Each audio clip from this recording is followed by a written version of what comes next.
I was a candidate for the U.S. Senate, I was a public school teacher right here in San Antonio,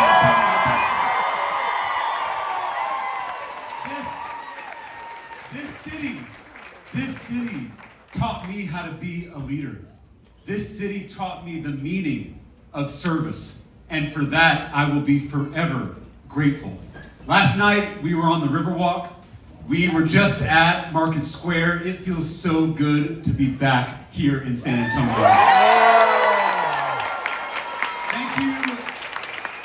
Thank you, Senator, for your kind words, for your friendship to me, for your service to this community. Thank you to the volunteers in the vests who made this event possible. And thank you to all of you for showing up here on short notice. We are building a movement to take back our state and take back our country.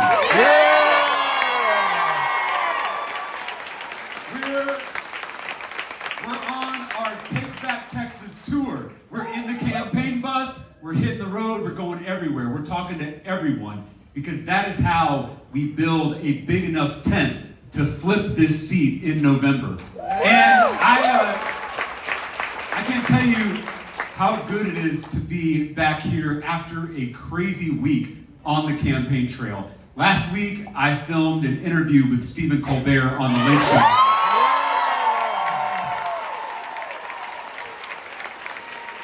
And as you probably know, the Trump administration pressured corporate media executives at CBS to keep that interview off the air. But I think it's safe to say their plan backfired.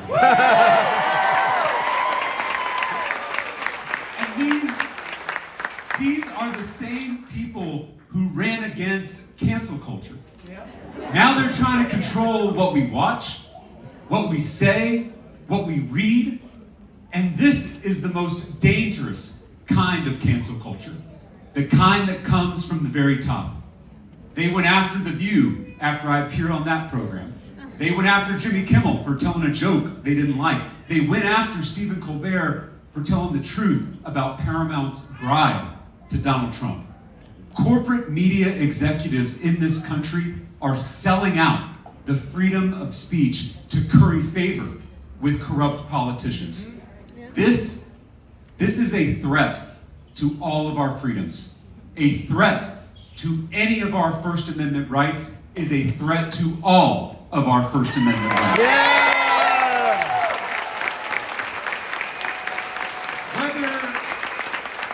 Whether you're a Democrat or a Republican, whether you're a progressive or a conservative, the real fight in this country is not left versus right, it's top versus bottom.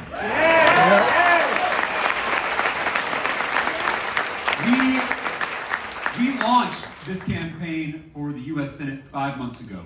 And since then, we have had thousands of Texans showing up to rally with us in every corner of the state, from Beaumont to El Paso, from Amarillo to Brownsville, and everywhere in between. And I can't tell you how many people come up to me at the end of these events and whisper, "I'm not a Democrat." Like they're in the witness protection program. We have recruited more than 28,000 volunteers who are doing the organizing work all over the state. And we have shattered grassroots fundraising records, all without taking a dime from corporate PACs.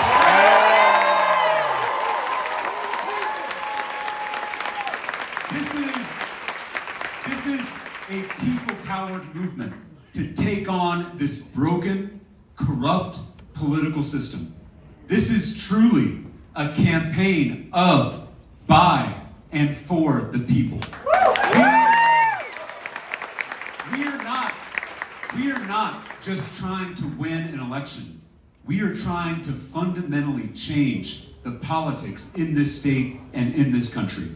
Our nation is so divided that we can't even share the Super Bowl anymore. For real. 2 different halftime shows for 2 different Americas living in 2 different realities. Bad Bunny, one of my favorite artists, gave one of the best Super Bowl halftime performances of all time. And then I saw that Kid Rock, someone I grew up listening to, held a counter concert. I didn't even know that was a thing.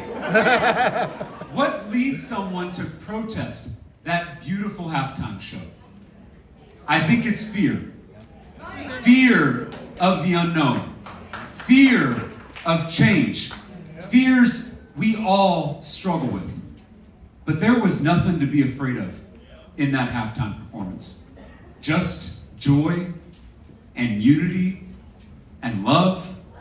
Because in the words of Scripture, love casts out fear. Yeah. Or, in the words of Bad Bunny, the only thing more powerful than hate is love.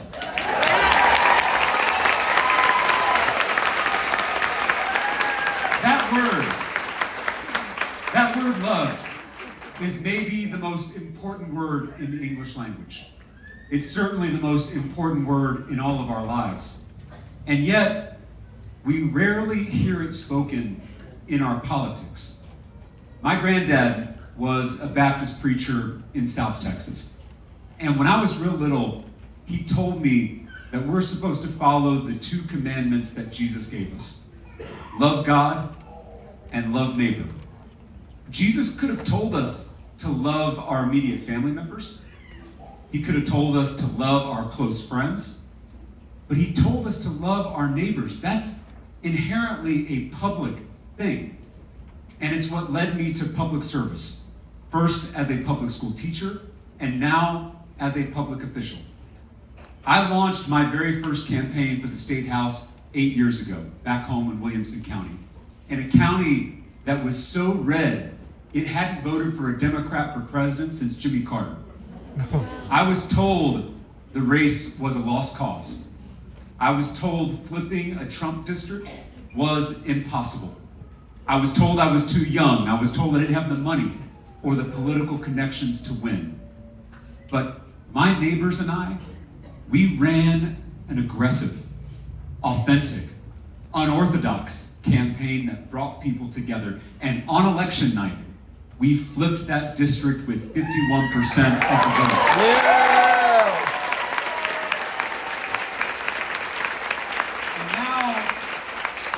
And now I'm in my 4th term in the State House. As a Democrat in a Republican-dominated body, I've been able to pass major legislation to bring down the cost of housing, bring down the cost of childcare, bring down the cost of prescription drugs, including insulin.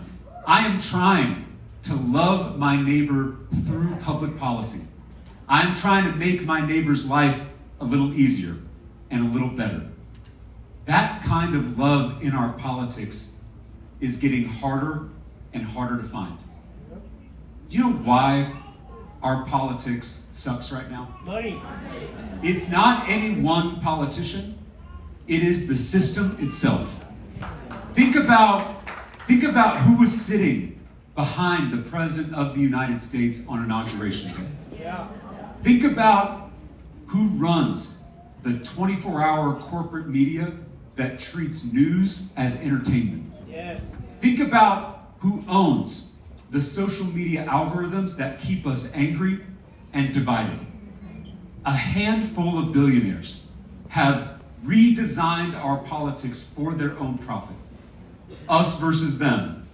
Trolling, owning, name-calling, winning at all costs. It's professional wrestling. Yeah. We all keep watching. We all keep scrolling. We all keep fighting, and they keep getting richer. They divide us on an hourly basis by party, by race, by gender, by religion. So we don't notice that they are picking our pockets, that they are closing our public schools, that they are gutting our healthcare, that they're raising taxes on all of us while they cut taxes for themselves. It is the oldest strategy in the world. Divide and conquer. They have literally changed how we talk to each other. They have changed how we learn about the world. It's the reason you and your MAGA uncle, who you used to get along with just fine, now live in completely different realities. Yes. Yeah. Politics shouldn't feel this way. Politics is just another word for how we treat our neighbors. And we should treat each other a lot better than this. Yes. Yeah.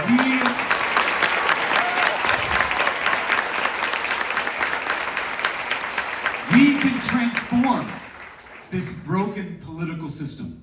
They may have the money, but we have the majority. Yes. It's going to require that we bring people together across these manufactured divisions. Fight that system, not your neighbor. That is how we're going to win this race in November. Yeah.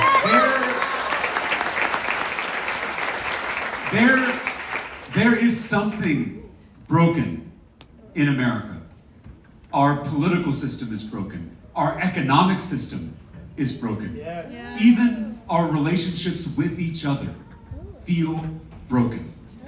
And that's because the most powerful people in the world want it that way. My faith teaches me to love my neighbor as myself. Not just my neighbor who looks like me. Not just my neighbor who prays like me. Not just my neighbor who votes like me. I am called to love all of my neighbors the way I love myself. Because despite our many differences, despite our many disagreements, we all really want the same things. A safe neighborhood, a good job with good benefits, a high-quality, well-funded public school, and the ability to see a doctor when we need one.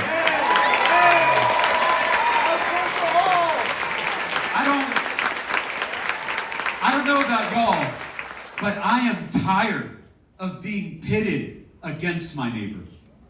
I am tired of being told to hate my neighbor. It's been more than 10 years of this kind of politics. Politics as blood sport. Politics as total war. It tears families apart. It ends friendships. It leaves us all, no matter what side you're on, feeling terrible all the time.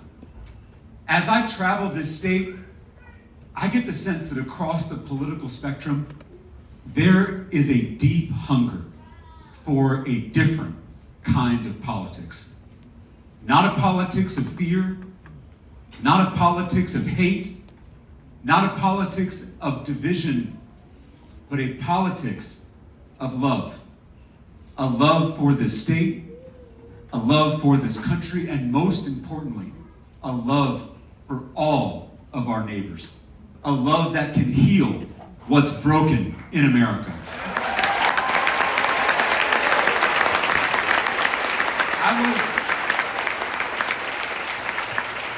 I was in Laredo, Texas a couple weeks ago.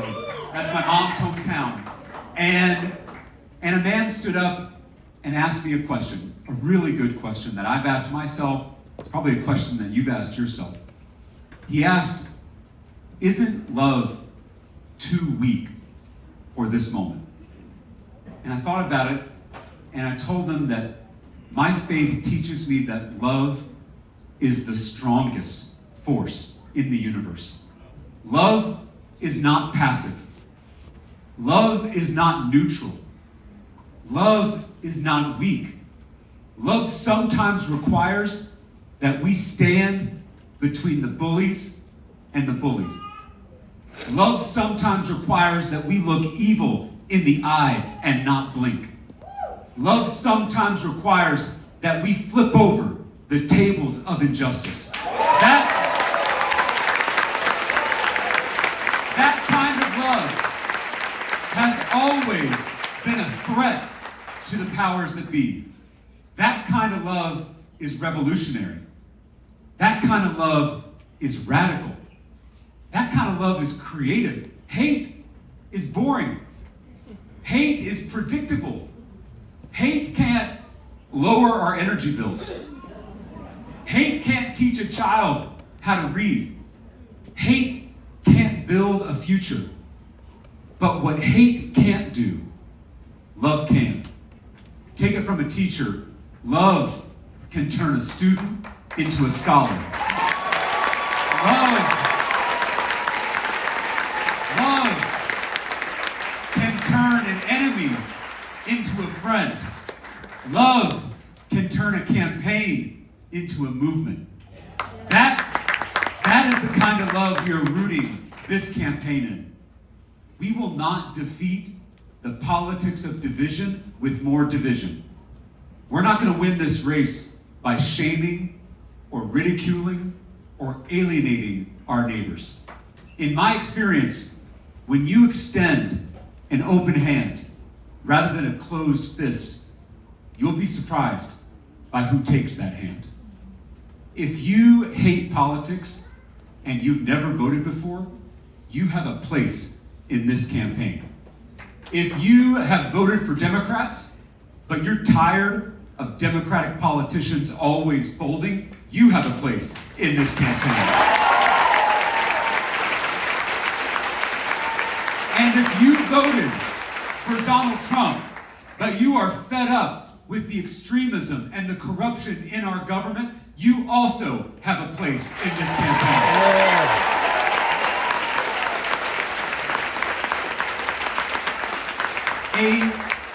A new kind of politics is possible.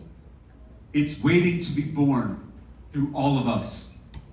A movement that radiates that kind of love is unstoppable, and it will win.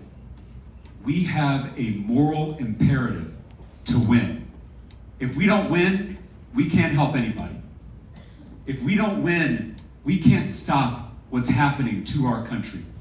We are seeing the consequences of losing elections as we speak, all over Texas, all over America. There is a secret police force terrorizing our neighbors all over the state, all over this country. ICE shot a mother in the face. ICE kidnapped a 5-year-old boy. ICE executed a man in broad daylight on our streets before our very eyes. It is time to tear down this secret police force and replace it with an agency that's actually going to focus on public safety for all of us.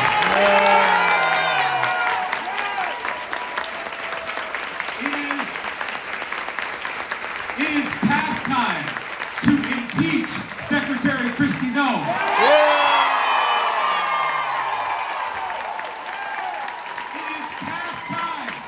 To prosecute agents who've abused their power. And when we have a Senate majority, we're going to haul these masked men before Congress so the world can see their faces.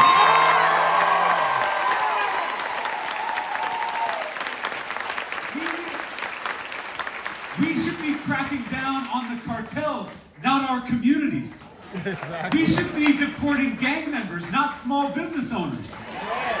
We should be hunting down human traffickers, not moms and babies.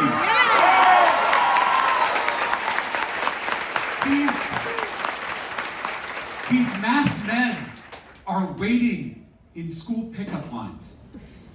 They are lurking in hospital waiting rooms. This is not law enforcement. This is something else. They say it's about law and order, but they're waiting outside courthouses, arresting people who are following the law and showing up for their immigration hearings. They say it's about the economy, but they're deporting the very people who keep our economy running.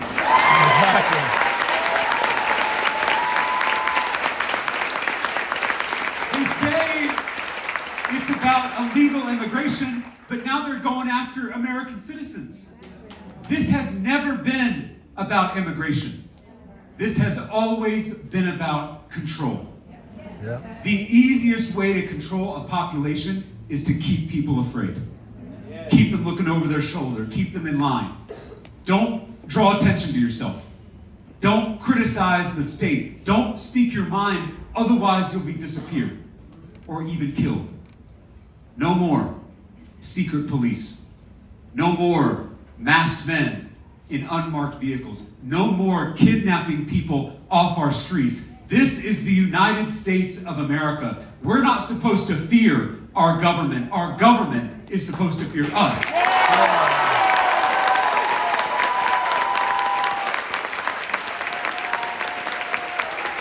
Listen, I've been thinking a lot about a lyric from a great American songwriter, John Prine. He wrote, "I really love America. I just don't know how to get there anymore." There's been a lot of bad news, especially over the last few days. A mass shooting in Austin. American troops dying in the Middle East. Innocent school children killed in Iran. It's enough to break your heart. And when I'm feeling this way, there's a verse of scripture that I return to. And I hope it can be a gift to you, whether you're religious or not. It's in the Gospel of Luke, when Jesus says something really strange. He says, "Blessed are you who weep." And that's strange, because how can someone who's weeping be considered blessed? In our culture, in this country, we tend to avoid grief. But I think we forget that grief can be fertile soil. Sometimes we see the world most clearly through our tears. So if your heart is breaking as you watch what's happening in our country and in our world, it means you still have a heart.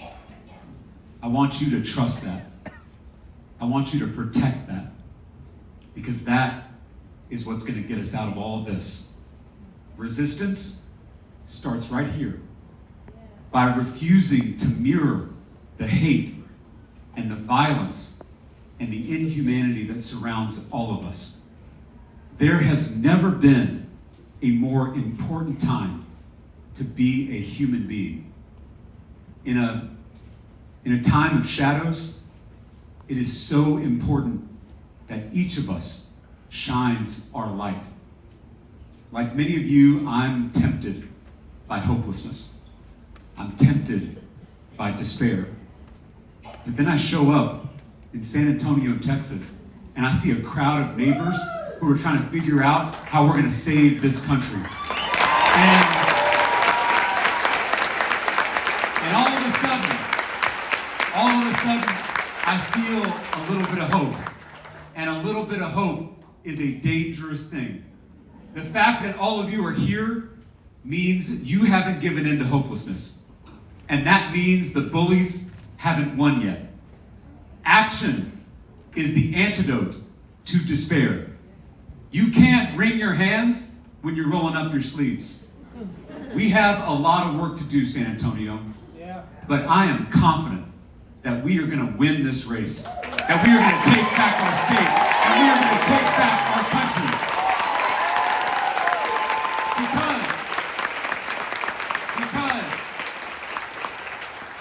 Because, in the words of Bad Bunny, the only thing more powerful than hate is love. Thank y'all for being here.